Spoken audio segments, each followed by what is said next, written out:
Bonjour à vous voyageurs.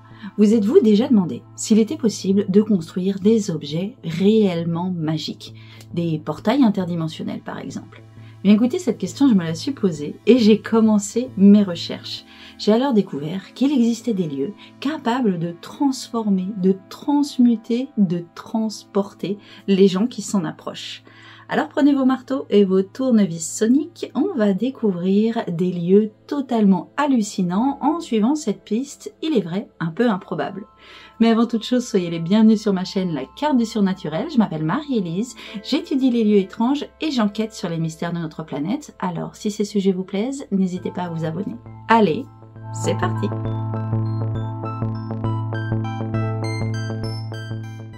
Alors cette question du portail interdimensionnel, elle ne m'est pas venue par hasard. En fait, au long de mes recherches, j'ai découvert plusieurs lieux qui ne correspondaient à aucune des catégories que j'exploite actuellement. Ce sont des lieux qui ne sont ni anciens, ni religieux, ni abandonnés, ni considérés comme hantés. Alors j'ai décidé, pour les étudier, de les regarder sous un autre angle, en me demandant si on voulait construire un portail interdimensionnel, à quoi cela ressemblerait-il? Alors j'ai lu, j'ai écouté, j'ai rassemblé autant d'informations que je pouvais. J'ai été voir les récits occultes, les œuvres de science-fiction et bien sûr les traditions anciennes oubliées. Et au départ, bien évidemment, tout cela semblait pointer vers un objet technologique.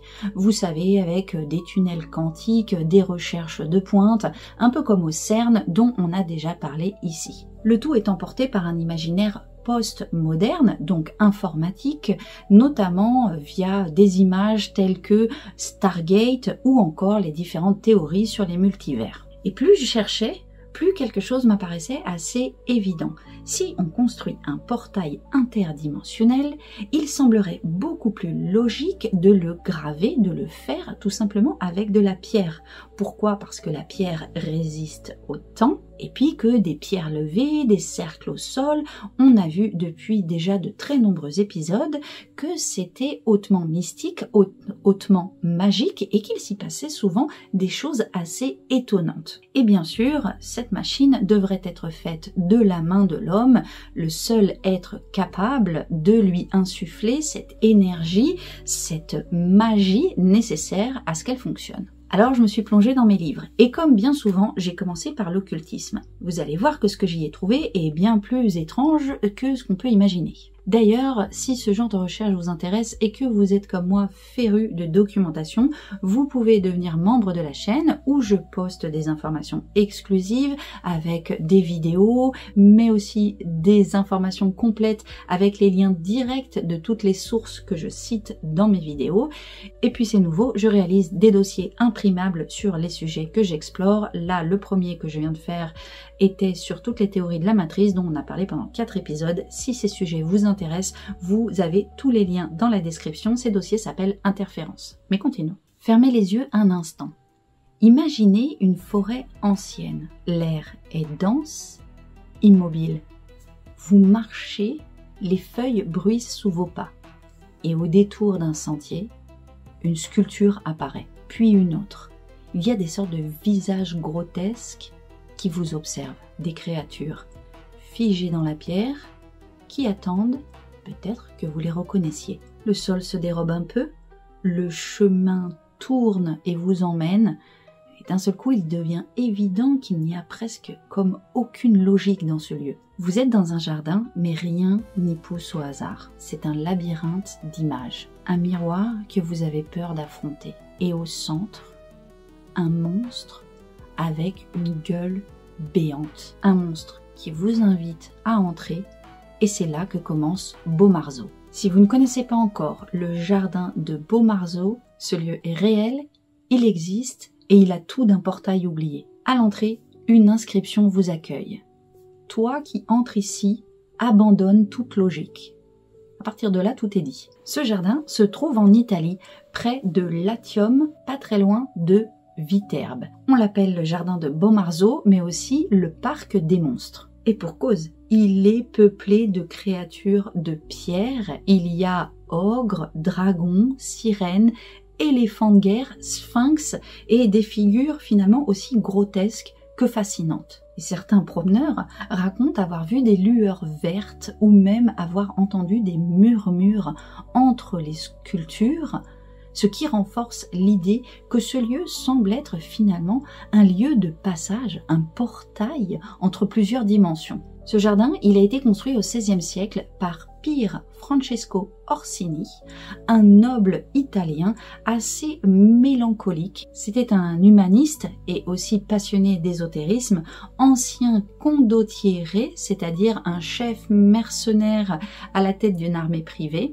Et à un moment, il a abandonné la guerre et il s'est retiré justement à Bomarzo, où il a mené une vie épicurienne entourée d'érudits, d'artistes, de symbolistes et aussi de penseurs libres. La date exacte du début de la construction du jardin n'est pas claire, alors certains évoquent 1547, d'autres évoquent 1552, mais ce qui est sûr, c'est que lors du décès de sa femme qui survient en 1560, le lieu prend une forme, une intention complètement différente. Orsini, dévasté par la douleur et le deuil, y ajoute un temple, des inscriptions et des figures encore plus étranges. Bomarzo, ce n'est pas un jardin d'agrément à la française. Ce qu'Orsini sculpte, ou plutôt fait sculpter, c'est un véritable parcours initiatique en pleine nature, un espace chaotique, sans logique apparente, sans perspective et même finalement sans plan.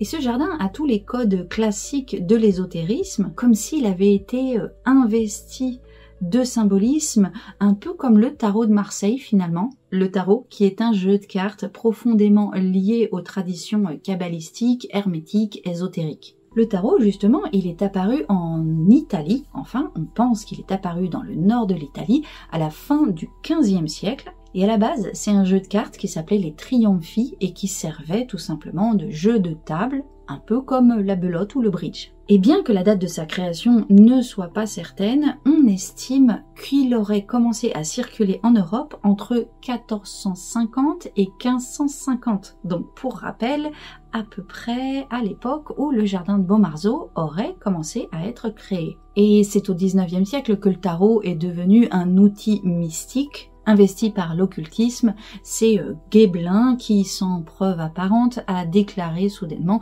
que le tarot venait d'anciennes traditions égyptiennes et transmettait des messages cachés dans ses images. Et c'est bien plus tard que des personnages comme Eliphas Lévi, Papus ou encore l'ordre de la Golden Dawn ont attribué la symbolique du tarot à notamment la Kabbale juive, l'alchimie et l'astrologie. Ce qui est intéressant, c'est que le tarot est alors devenu comme une sorte de livre muet, c'est-à-dire une carte symbolique de l'âme humaine où chaque arcane serait une sorte de station où l'on s'arrête avant de passer à la prochaine afin d'être transmuté, d'être transformé. Et lorsque l'on comprend cette interprétation du tarot, on comprend que cette notion de parcours, de portail à passer est finalement à l'intérieur de soi et qu'il faut quelque part un peu s'y perdre, voir les symboles et se les approprier pour évoluer exactement comme dans le jardin de Bomarzo.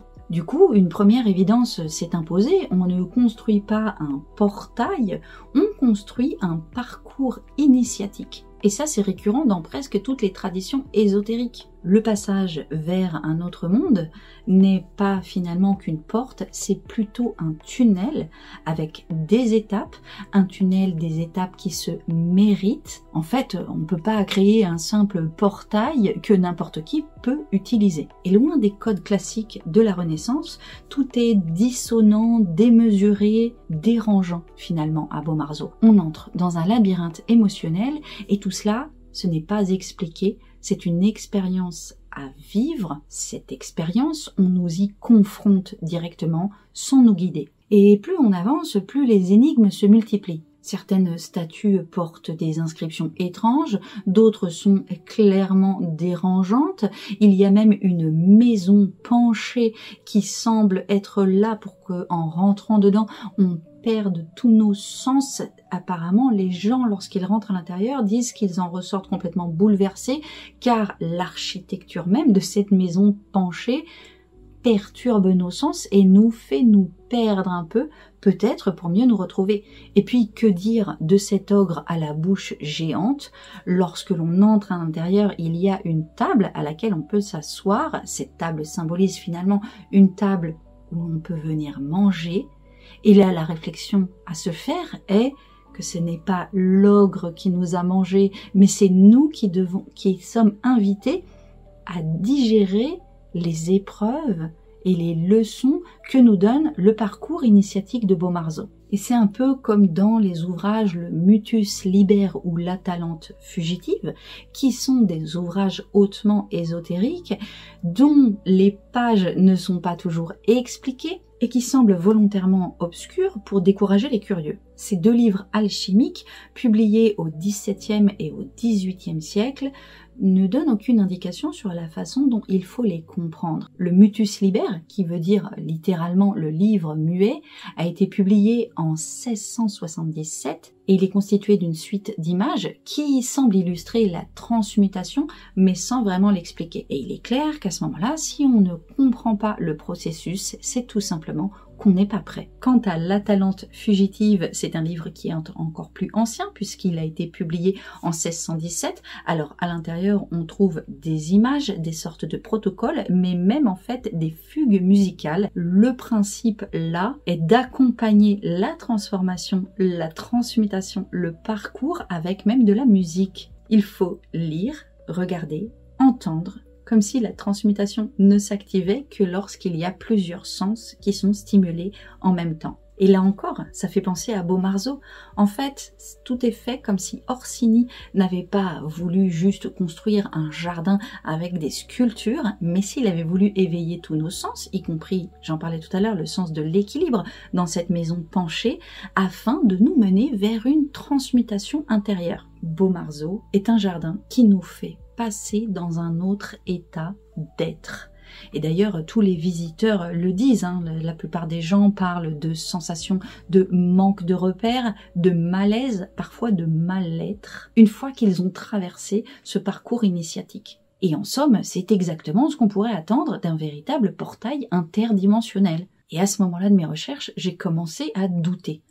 Tout semblait pointer vers l'idée, lorsque je lisais la Kabbale, l'ésotérisme, que ce portail, en fait, devait être un objet mental, un objet purement intérieur et complètement symbolique. Mais moi, je cherchais un lieu, je voulais savoir comment on pouvait construire un vrai portail en pierre, un endroit que l'on puisse finalement réellement traverser. Et c'est en poursuivant cette quête que j'ai découvert le palais de Bruno Weber. Un peu comme s'il avait eu la même idée, comme s'il avait voulu réaliser ce lieu qu'il nous faut traverser pour être transformé et passer d'une dimension à une autre. Et ça m'a rappelé l'arbre de vie dans la Kabbale, où il y a plusieurs sphères à passer afin d'arriver à un état d'être complètement différent et afin de se réaliser en tant qu'être humain. Chaque niveau correspondant à un état de conscience. Et si Beaumarzeau vous a paru étrange, vous allez voir que le palais de Bruno Weber est absolument fascinant.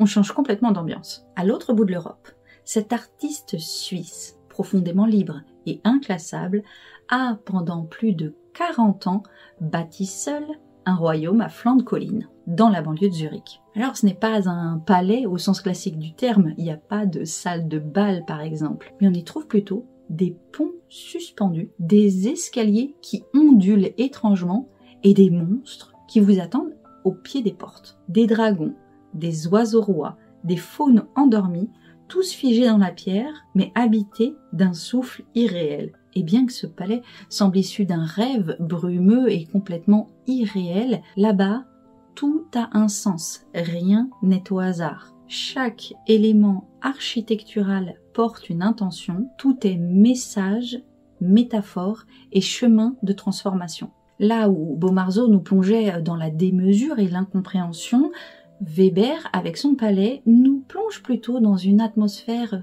plus douce et presque céleste. Mais la finalité est la même, passer un seuil et s'éloigner du monde rationnel. Le palais de Bruno Weber n'est pas monumental, il n'est pas écrasant. Au contraire, en entrant à l'intérieur, on a une impression de familiarité et cette sensation d'aller chercher à l'intérieur de soi et soi-même les différentes étapes à passer pour entrer dans une autre dimension du soi. En fait, Beaumarzeau et Weber forment presque un diptyque alchimique. Là où Orsini à Beaumarzeau nous emmène vers le néant et la descente à l'intérieur de la compréhension, peut-être aussi la descente alchimique à l'intérieur de soi, Weber, c'est la montée vers la lumière, une transmutation presque solaire, ou en tout cas très lumineuse, avec une réintégration du rêve dans la matière, de langage, de porte. Alors est-il vraiment possible qu'un homme à lui tout seul réussisse à créer un tel portail de transmutation, un portail interdimensionnel?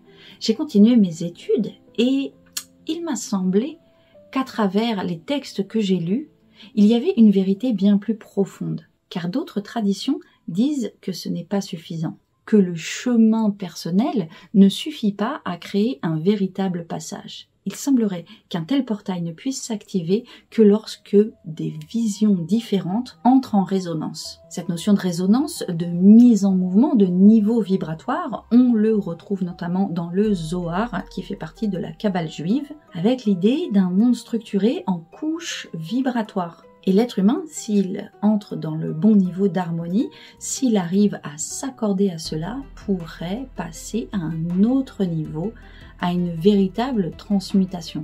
Et cette idée, on la retrouve chez Rudolf Steiner avec l'anthroposophie, qui est un héritage de la théosophie. Et pour Steiner, l'art est un langage vibratoire, une forme de véhicule capable de connecter l'être humain à des plans plus subtils. Bon, là je sais que c'est un peu philosophique, mais attendez, on va continuer et essayer de voir comment cela prend forme véritablement dans la matière. Parce qu'en continuant à me documenter sur l'effet vibratoire, il m'est paru évident que si un tel portail était créé, il ne pouvait être activé tout seul. Alors j'ai cherché ce qui pourrait incarner cela. Un lieu qui ne serait pas l'œuvre d'une seule personne, mais de plusieurs, un lieu en transformation permanente, toujours en construction.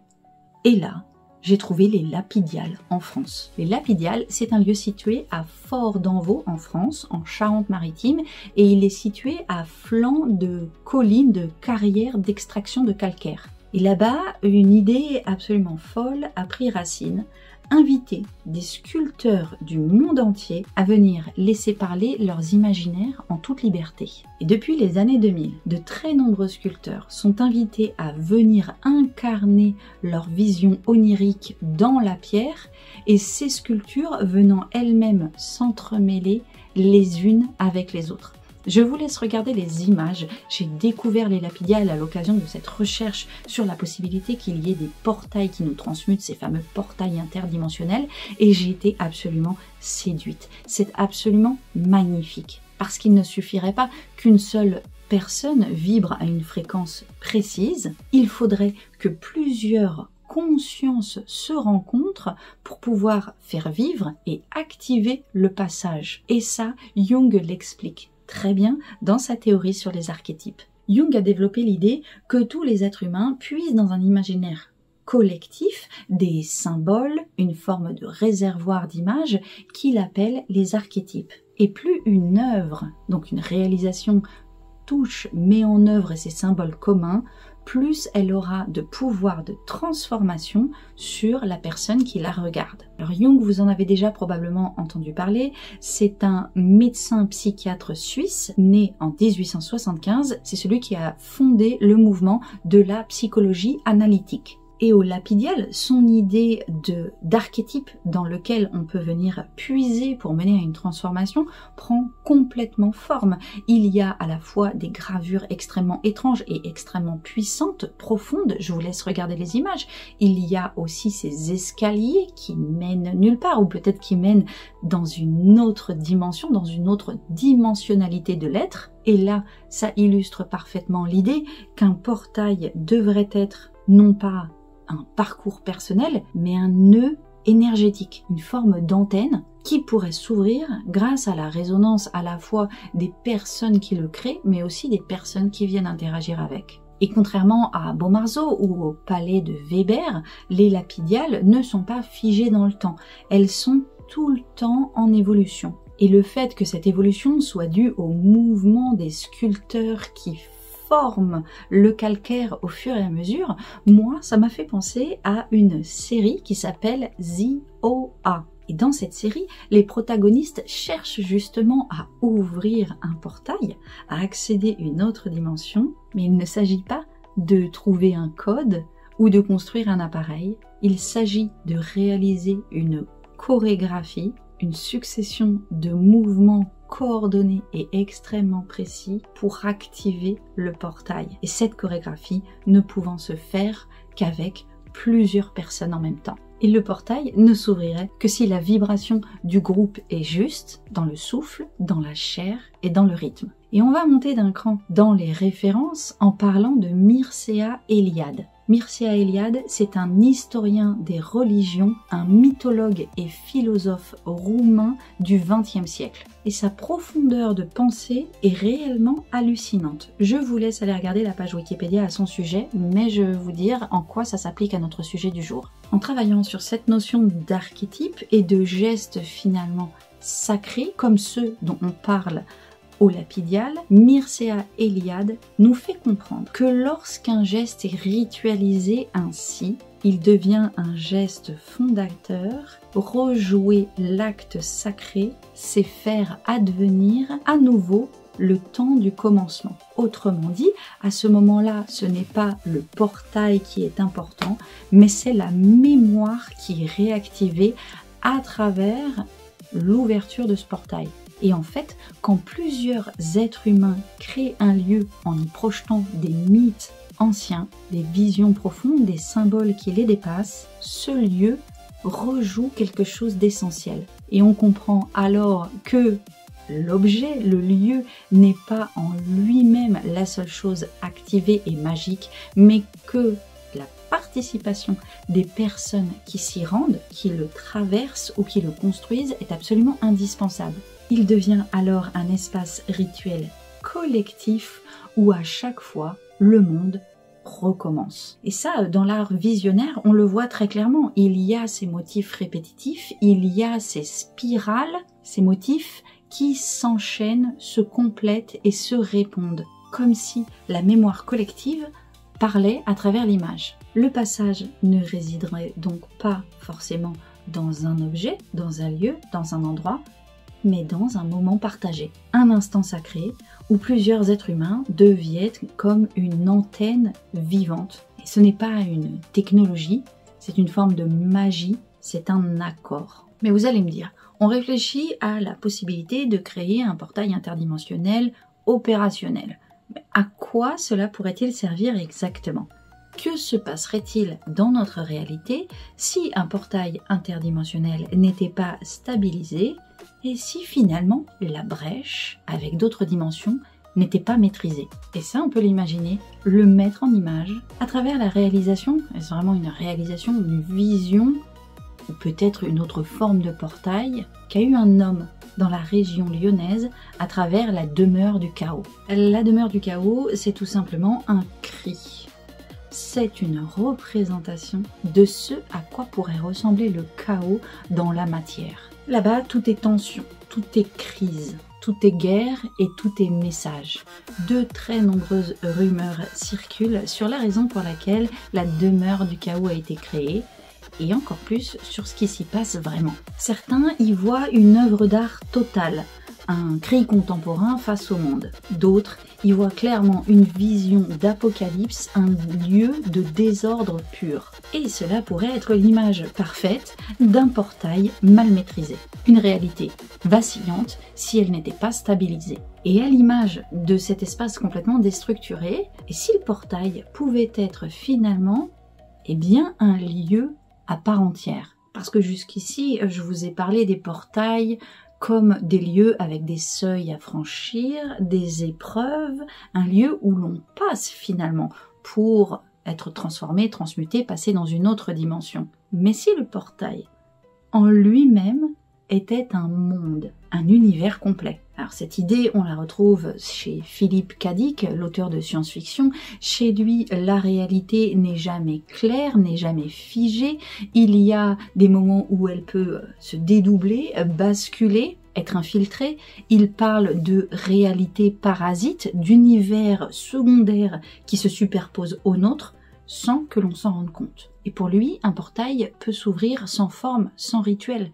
En fait, il s'ouvre à travers l'esprit qui reçoit un choc, un éveil, une dérive. Il y a une vision plus cosmique, plus inquiétante de cela chez Lovecraft notamment. Chez lui aussi, il existe des brèches dans la réalité, comme si tout n'était que potentiel portail tout autour de nous, mais cela nous mène vers des choses assez inquiétantes, comme des géométries impossibles, des villes aux angles non euclidiens, des entités que l'être humain ne peut percevoir sans sombrer dans la folie. Et puis plus récemment, des œuvres comme Stranger Things donnent une certaine vision du portail ainsi.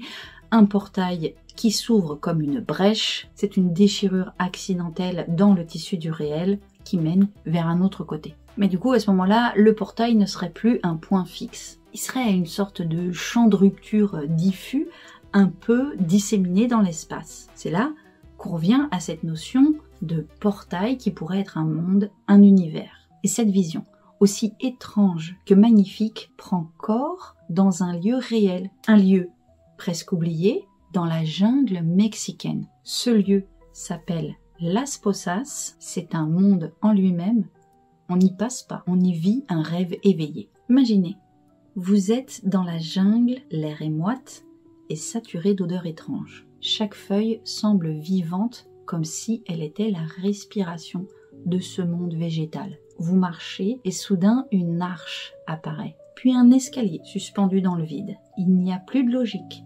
Les murs n'ont plus de toit, les colonnes jaillissent comme des plantes. Vous avancez dans un rêve devenu solide. Tout est démesure, tout est silence, mais un silence lourd de sens. Vous ne savez plus si vous êtes en haut ou en bas, car ce n'est plus une visite, c'est une initiation. Perdu dans la jungle luxuriante de San Luis Potosí, au Mexique, il existe un lieu qui semble tout droit sorti d'un rêve fracturé. Ce lieu, c'est Las Posas, littéralement ça veut dire les bassins. C'est un jardin surréaliste qui a été imaginé dans les années 1950 par Edward James, un poète britannique, mécène de l'art surréaliste et fils de milliardaire. Il était ami entre autres avec Salvador Dali et Leonora Carrington et il a investi une grande partie de sa fortune pour faire grandir, construire ou incarner sur 32 hectares une architecture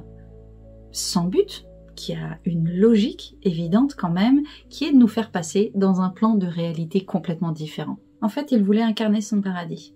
Non pas échapper à la réalité, mais plutôt faire vivre son rêve sur Terre. Il ne semble y avoir aucun fil directeur, aucune signalétique. Le visiteur est abandonné à son intuition, comme dans un univers parallèle où les repères ordinaires ne s'appliquent plus. Et c'est précisément ce qui fait de Las Posas un portail d'un nouveau type. On n'y entre pas pour aller ailleurs, on y entre pour rester et pour tester l'étrangeté. Ce n'est plus un seuil, c'est un monde autonome, mais cela reste un portail, puisque ce monde est incarné dans notre réalité, dans notre terre physique, c'est au cœur de la jungle, il est finalement complètement au bord de ce que l'on pourra appeler une autre dimension.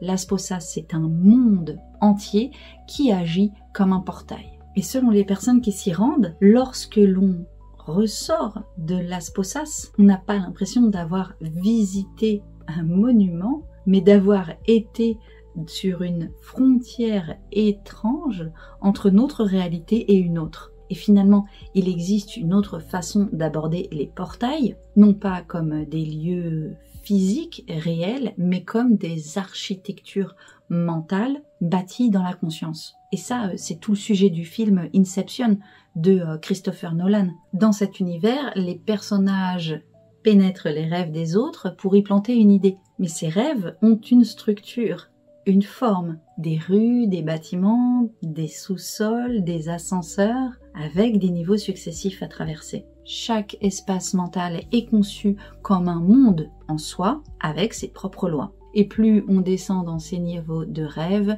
plus la frontière entre le réel et le symbolique s'efface. Et là encore, le portail n'est pas une porte à franchir, il est le monde lui-même. Et c'est l'espace mental architecturé avec une telle précision que l'on peut littéralement s'y perdre, un peu comme dans un labyrinthe. Inception montre que la matière du rêve peut être construite exactement comme un temple et que notre monde intérieur, notre cerveau, a lui-même aussi ses seuils, ses passages et ses portails. Alors je ne sais pas si vous connaissiez ces lieux et s'ils vous ont inspiré, n'hésitez pas à me le dire dans les commentaires. Moi je vous avoue qu'ils m'ont complètement ouvert le cerveau vers d'autres possibilités d'interagir avec notre environnement et de voir ces lieux comme des véritables lieux de passage interdimensionnel, des lieux qui nous transforment, des lieux qui nous changent, à la fois qui nous changent notre vision de l'extérieur, mais qui nous changent aussi à l'intérieur. Quoi qu'il en soit,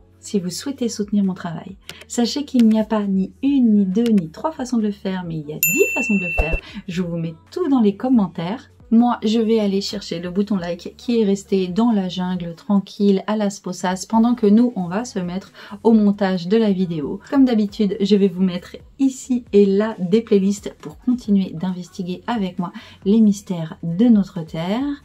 Et d'ici à la prochaine, portez-vous bien. Moi, je vous dis ciao, J'ai pas réussi. C'est comme ça. Allez hop, apéro.